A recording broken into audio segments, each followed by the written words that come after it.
हा माझ्या पाठीमागे दिसतोय तुम्हाला आता हा सोयाबीनचा वाण आहे. हे मी सोयाबीन बियाणंच विक्रीसाठी ठेवलेला आहे. हे माझ्याकडे 14-15 क्विंटल आहे. आता वाण फुले दुर्वा KDS 992 आहे. आता ह्या वाणाची खास वैशिष्ट्य काय तुम्हाला सांगतो. सर्वाधिक उत्पादन देणारा हा वाण आहे.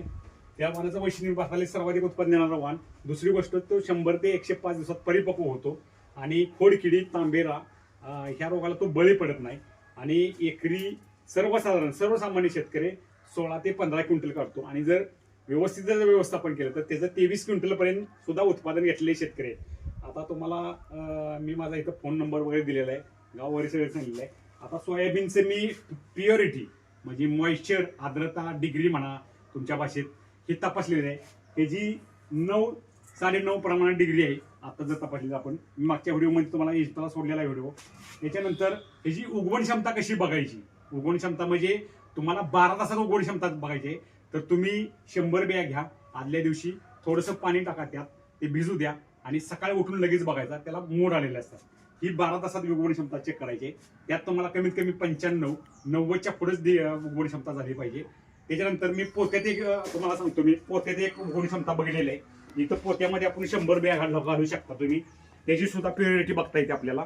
इथं आता पोत्यात मी बिया घातलेल्या तुम्हाला लावतो मी. आता ही जी उगवण क्षमता अतिशय चांगली आहे. बघा हे मोड आलेले आहेत. बघा हे बिया नाही मोड आलेले दिसते तुम्हाला. हे बघा हे अंकुर आलेले तुम्हाला दाखवतो मी.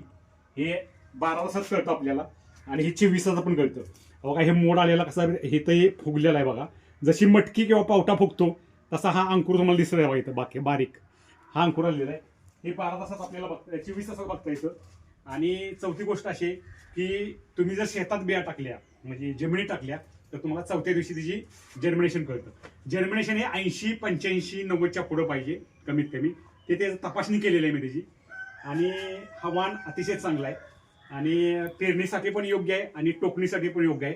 आंतरपीक तुम्हाला ऊसात घ्यायचं म्हटलं तरी सुद्धा अतिशय वाण चांगला आहे. आणि ह्याचं वैशिष्ट्य म्हणजे हा काढणी झाल्यानंतर समजा तुमच्याकडनं 4-5 दिवस लेट झाला किंवा वातावरणाच्या परिणामानुसार लेट झाला तर ह्याची शेंग फुटत नाही. दुसरी गोष्ट हा वाण अतिशय चांगला आहे. दुसरी गोष्ट याचा जे बुडका आहे तो जमिनीपासून 2.5 इंचापर्यंत आहे. समजा हार्वेस्टरनं तुम्हाला काढायचा असला तर हा वाण हे बोच्यापासून सर्वसाधारण 2.5 इंचापर्यंतच्या वर शेंगा लागतात. त्यामुळं हे हार्वेस्टरला पण काढता येतो. त्यामुळे शेंगा राहत नाही. व्हिडिओ कसा वाटला